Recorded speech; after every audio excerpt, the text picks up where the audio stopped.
शङ्खचक्रं शकरीटकुण्डलं सपीतवस्त्रं सरसीरुहेक्षणं सहारवक्षस्थलशोभिकौस्तुभं नमामि विष्णुं शिरसा चतुर्भुजं छायायां पारिजातस्य हेमसिंहासनोपरि आसीनमम्बुजश्याममायताक्षमलङ्कृतं चन्द्राननं चतुर्बाहुं श्रीवत्साक्षितवक्षसं रुक्मिणी सत्यभामाभ्यां सहितं कृष्णमाश्रये। हरिः ओम्। विश्वं विष्णुर्वषट्कारो भूतभव्यभवत्प्रभु भूतकृद्भूतकृद्भावो भूतात्मा भूतभावनः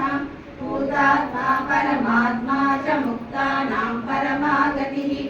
अव्ययः पुरुषः साक्षी क्षेत्रज्ञोऽक्षर एव च योगो योगविदां नेता प्रधानपुरुषेश्वरः नारसिंहवपुः श्रीमान् केशवः पुरुषोत्तमः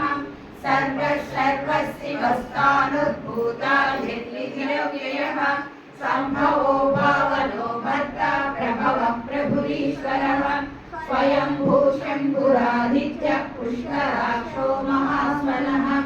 अनादिनिधनो दाता विधाता धातुरुत्तमः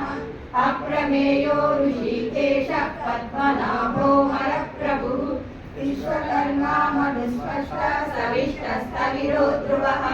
अग्राह्यः शाश्वतः